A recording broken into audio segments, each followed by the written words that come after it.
Apakah dengan adanya pick seperti ini mampu untuk membuat tim Insilio bisa mengamankan poin kemenangan dan membawa kita semua untuk masuk ke game yang ketiga? Karena nampaknya memasuki hari yang kedua ini menjadi momen yang krusial bagi tim-tim untuk bisa masuk ke babak Swiss Stage M6. So without any further ado, let's get jump to the land of Jang untuk melihat visualisasi dari 10 hero tersebut. Yes, so ini dia untuk game kedua match pertama kita. Antara The Mongols melawan Insilio. Di mana adanya Zetsu dan juga Justinian. Ini head to head yang bisa dibilang sama-sama fighter. Tapi kita sudah mulai jarang melihat Julian yang turun. Yang keluar kebanyakan fighter itu adalah kalau nggak Alpha, ya Suyo. Alpha, Suyo kebanyakan. Ya, shiftingnya ke sana ya. Dua hero tersebut nih yang nggak pernah absen. Sekalinya terlepas ya dipakai. Tapi kalau kita lihat juga dari segi set emblem yang dibawakan ya, oh ini agak sedikit berbeda. Bruno-nya ngambilnya ke area full damage loh, bahkan menyelipkan Master Assassin di sana Ji untuk mengoptimalkan 1v1. Ya, untuk ngecekin early-nya tentunya. Karena untuk pasif dari Bruno udah sakit banget. Dengan adanya critical chance yang bisa ditambah, otomatis bisa auto critical dari arah early-nya. Bedanya sama Beatrix adalah dia mencoba untuk mengambil bagian stabilnya dengan weapon mastery yang dimana bisa mengamplify power dari Legend Sword dan juga Blade of Despair untuk menguatkan early powernya. Tinggal cari gold aja sih, ini speedrun mana yang dapetin gold lebih banyak, dia yang bakalan lebih kuat menurutku untuk masing-masing gold lane. Wah, ini kita bicara space dan privilege yang bisa diberikan oleh 4 pemain lainnya nih untuk masing-masing gold ya. Apalagi bicara ring tadi dapetin privilege yang enak banget dan ini nggak boleh sampai terjadi lagi untuk Don sebagai poros late game bagi tim Insilio yang membutuhkan poin. Ya dengan pattern yang sama ya, kalau kita bicara soal game yang kedua, ini memang tempo yang mereka bawakan karakteristiknya slow but sure. Dan taman bermain mereka ya di Turtle. Yes, betul. Dengan Turtle setup di Turtle pertama ya mungkin yang bakal bikin semuanya pecah. Cuman ingat, power dari Akai untuk Turtle pertama sepertinya masih level 3, belum level 4, jadi masih ada chance untuk The Mongols bisa kontes dengan ketat. Dan sejauh ini dari Zetsu masih membekali dirinya dengan area purple buff. Dan nampaknya first blood out of nowhere berhasil diamankan di area bottom lane. Ditukar dengan yang satu buah objektif turtle yang kiri diamankan tim Insilio sepaket. Lagi dengan area sang jungler yang harus diketumbang. Lihat bagaimana serangan balik yang mematikan Lovely. Nyaris saja menjadi sasaran tapi nampaknya Lovely still survive. Dan tidak ada pertukaran lain yang bisa diamankan oleh tim The Mongols di area turtle. Oke, dari Insilio dia mencoba untuk mengambil karena turtle-nya terlebih dahulu, namun gak ada yang bisa megangin dari Mikey-nya. Dan ini adalah hero yang digunakan di game pertama tadi dan membuahkan kemenangan untuk teman-teman dari The Mongols. Setup dengan Frigid Glacier yang sangat-sangat baik, ngebuat akhirnya power dari Hilda itu benar-benar ke-delay banget. Begitupun juga dengan Lovely yang belum level 4. Dengan Lovely belum level 4, otomatis gak bisa menjauhkan dengan efisien teman-teman dari Mongols. Yang pada akhirnya tadi satu kena pick off kan. Dan yang kena pick off itu tadi yang kenanya, di tangan dari Jangdo. Power yang hilang. Mahal sih, Zetsu yang tadi nggak dapet jalan banget. Yes. Dan posisinya juga udah kehalau sama Trifight Impact-nya juga nggak sih dari Reaper tadi. Dan so far di area bottom lane ini nggak bagus untuk Don ya. Karena 1v1 situation tadi yang kita udah bahas juga dari set emblem yang mumpuni sebetulnya 1v1 ya. Tapi out of nowhere bisa di-reduce dengan baik oleh Ring. Dan ini jadi bekal tersendiri nih buat Ring yang udah dapetin poin eliminasi di awal. Ya, dan sekarang ngebuat The Mongols di posisi yang bisa dibilang lumayan ketat lah sama Insilio. Seenggaknya Insilio bisa lumayan diuntungkan dengan adanya early damage mereka dan tim fight setup mereka yang menurutku bakalan sangat-sangat kuat asal Mikey-nya hilang dulu nih. Karena menurutku yang bikin The Mongols kuat itu dari Mikey-nya aja. Mikey-nya ya. Bankai itu lebih ke arah untuk jaga bagian depan, siap untuk pulang, udah gitu loh. Tapi untuk damage besar dan sisi gedenya itu emang dari Mikey sih. Dari segi posisi, area yang luas juga. Dan sejauh ini Turtle diamankan oleh Insilio tidak membuat mereka ngelit dari objektif poin eliminasi ya. Karena platingan gold di area bawah juga tipis-tipis sudah bisa diambil oleh sosok Ring. Dia lagi megangin banget temponya. Dan harusnya ini bakal ada bantuan dari Ring ke area objektif netral Turtle kedua yang sebenarnya udah mulai dipantau. Dan kali ini kayaknya nggak boleh sampai luput dari pandangan pemain-pemain The Mongols. Karena mereka yang justru udah mulai megang kendali dari Turtle yang kedua. Walaupun kali ini Shanley-nya dipaksa untuk memulihkan diri dengan area Quick Sand Guard. Masih coba untuk mulai dipantau dari ke arah kejauhan dari sosok maniak. Dan Turtle-nya kini sudah direset kembali bagi kedua belah tim. 5 orang langsung dari tangan The Mongols ya. Mereka mencoba untuk zone out lagi dari Turtle-nya. Tapi emang harus berhati-hati banget dengan power dari Akai.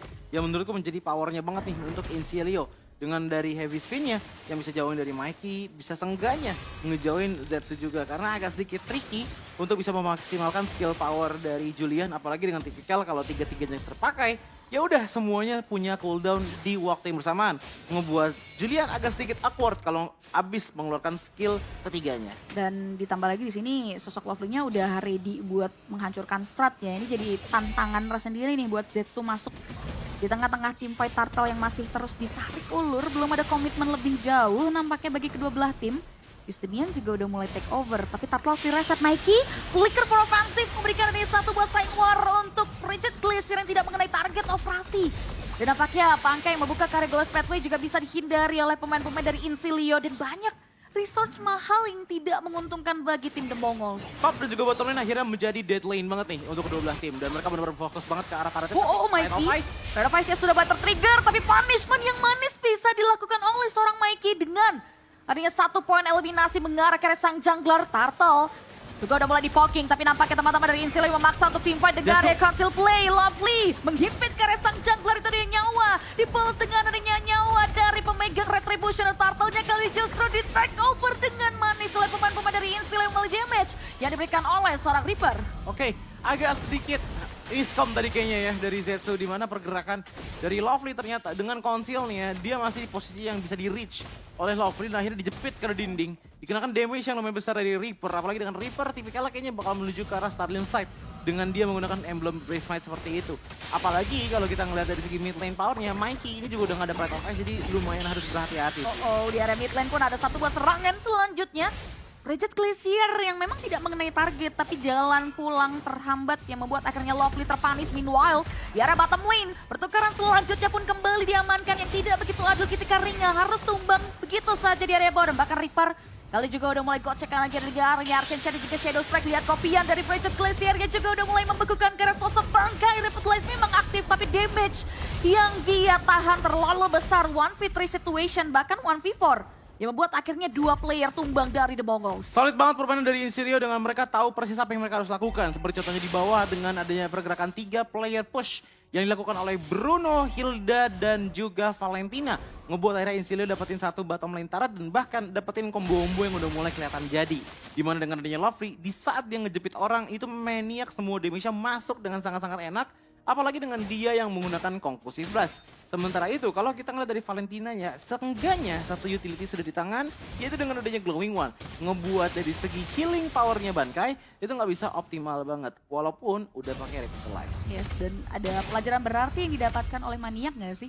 First itemnya langsung Radiant Armor, Ji. Setelah tahu kuncinya The Mongols yang memang ada di mid lane-nya juga. Ya nggak sih? Dengan adanya power Mikey yang dari tadi kita udah lihat di posisi-posisi krusial dia masih bisa menyelipkan poin eliminasi 2-0 bahkan dari segi KDA ini jadi keputusan yang wise banget dan tempo dari tim fightnya juga udah mulai menurun walaupun kali ini komitmen dari teman-teman The Mongols adalah memberikan distraction lebih tapi Lovely masih bisa men-sustain healing damage yang diberikan oleh pemain-pemain dari tim The Mongols. Tapi menurutku Mikey untuk game kali ini juga lumayan agak-agak gimana ya, easy trigger finger lah.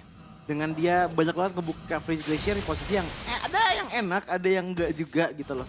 Jadi enggak benar-benar bisa di set up banget nih untuk melawan teman-teman dari Incilia. Sementara tipikal Incilia kan emang bermain nyatu kan. Jadi menurutku Rigid Glacier ini penting banget untuk dibutuhkan bagi Mikey. Dan aku juga masih belum melihat banyaknya Sherlyn menggunakan Raging Sandstorm-nya juga. Ya, Raging Sandstorm-nya lumayan agak sedikit berbeda nih. Ketahan banget nih Shenley ketika nggak dapetin early power ya. Sedangkan tim The Mongols kali sudah mulai memancing kembali pertikaian di area Lord. Dengan dibukanya satu buah Glorious Pathway dari Bangkai. Informasi yang jujur mahal tapi belum ada battle spell juga yang bisa di-trigger. Bahkan tidak ada nyawa ya, masih tarik ulur aja. Lihat bagaimana Yusinya berhasil bisa selamat tapi Rigid Glacier-nya connect. Bahkan di follow up dengan damage yang diberikan oleh seorang Rimo buat akhirnya one man down dari Incilia Team. Disusul lagi 3 area Lovely yang tumbang menyisakan 3 pemain saja. Dan apakah kali ini tidak ada pertukaran yang bisa diamankan oleh pemain-pemain dari tim Incilia? Itu yang aku bilang dengan adanya Rigid Glacier yang penting datang dari Mikey. Sekalinya dapat langsung 3 player terkena. Walaupun hanya yang tumbang 2, tapi setidaknya itu udah mulai bisa ngebuat turning point kembali untuk teman-teman dari The Mongols. Maka dari itu mereka langsung mencoba untuk langsung aja ke Lord, tapi ingat 2 detik lagi 2 player tersebut akan hidup. Jadi ya, dan maka kali ini mereka coba untuk memaksakan kembali di mana satu pemain tumbang, Shenley-nya hilang di tangan seorang Maniak. Dan nampaknya distractions yang terjadi membuat Insilio menggagalkan siasat The Mongols untuk bisa masuk ke area Lord. Agak terlalu panjang untuk setup ke arah Lord tadi dan bahkan menjadinya turning point lagi nih untuk Lord yang udah diamankan di tangan dari Insilio berkat Bridget Glacier dan masih bisa ditukarkan dengan adanya 1 poin. Eliminasi yang sebetulnya masih belum bisa dibilang worth it untuk The Mongols. Sebenarnya tadi lawan 2 orang yang sudah tumbang tadi ya Cipi ya. Kan tadi kita juga ngeliat tuh dengan adanya Rings dan juga Bangkai yang tadi akhirnya recall kan. Tapi justru ngebuat ya balik lagi kuantitas dari teman-teman The Mongols itu juga kurang Pi. 3 lawan 4 masalahnya. 3 lawan 3 masalah tadi kan. Yang ngebuat akhirnya ya udah pergerakan dari The Mongols pun juga ditahan habis-habisan walaupun 2 orang tumbang dari Insilio dan gak dapetin ke arah Lordnya. Ini jadi kerugian ya dengan adanya keraguan-raguan The Mongols untuk bisa set up ke area Lordnya jujur. Dan Insilio kali ini yang mengambil alih objektif Lord yang sudah mereka upayakan untuk bisa mendapatkan advantage yang melimpah.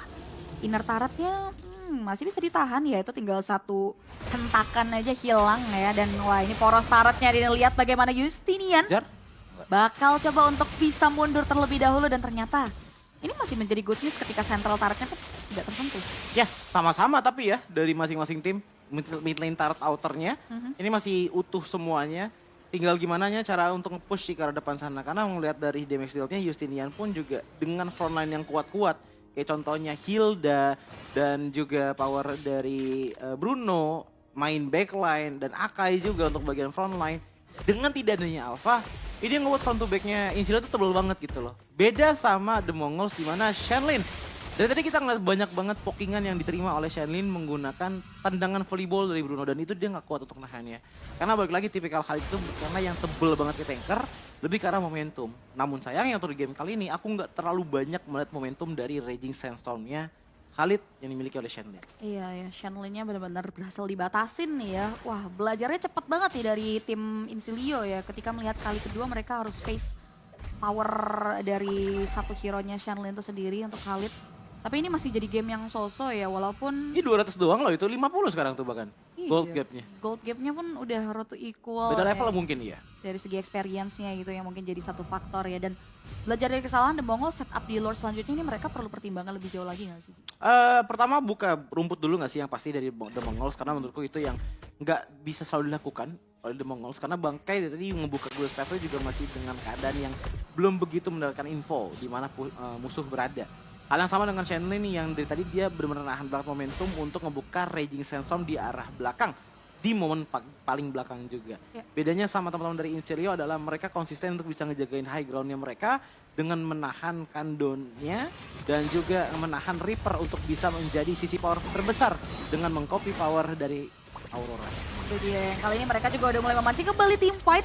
Ada satu Goggler's Pathway dan Raging Sandstorm yang dari tadi dibahas dipaksa untuk keluar untuk mundur ke area belakang justru. Untuk menghindari serangan yang diberikan oleh pemain-pemain dari tim Insilio mengingat Lord yang sudah muncul. Lord Enhance yang kembali menjadi perebutan. Siapa akan komit duluan? Mungkin ini jadi satu sign untuk mereka bisa mendapatkan keuntungan karena bangkainya juga udah mulai terkikis. Dan damage yang diberikan oleh seorang Reaper Mikey flicker. Offensive disusul dengan Bridget Glacier featuring Ring yang membuat akhirnya satu pemain down dari tim Insilio. Dan tidak ada pertukaran bisa diberikan dan didapatkan oleh Insilio dari hilangnya player tersebut. Lagi dan lagi bangkainya pulang dengan Lovely yang udah pulang juga. Jadi Romer sama-sama Romer ini lagi pada nggak hadir nih untuk kedua belah tim. Apakah mereka akan mencoba untuk melanjutkannya? Karena menurutku kalau untuk lanjutin masih kuat banget apalagi dengan adanya Rins yang menurutku udah power untuk lawan Hilda. Yes, maniaknya ini mungkin jadi satu faktor penghambat ya. Sehingga ada Glorious Pathway kali ini dilakukan tapi hanya teori ancaman belaka. Tidak ada serangan-serangan lanjutan yang bisa dilakukan oleh pemain-pemain dari kedua belah tim. Dan perbedaan kuantitas ternyata nggak jadi jaminan buat The Mongols lagi-lagi untuk karya Lord yang sudah mulai mereka poking. Tapi lihat Don memberikan diri untuk show off dari depan. Maniak juga udah mulai megangin kaki karya mana karena ringnya tumbang. Dan Lordnya di take over dengan dia retribution shutdown. Memang diamankan tapi tidak begitu adil ketika tiga player bahkan. Dari di bawah sang sila begitu saja dive in moment. Bangkai mundur dengan Glorious Pathway tapi masih bisa terkena satu buah semburan panas yang diberikan diberikan dari Arkansas dan juga Shadow Strike. 4 player hilang untuk pertukaran yang tidak begitu adil. Satu momen saja dengan adanya Justinian yang tiba-tiba masuk dan bahkan langsung mendapatkan Lord, nge-steal Lord dengan begitu mudahnya. Namun lihat bagaimana pergerakan di depan sana. Incilia tetap memaksa dan akhirnya mengamankan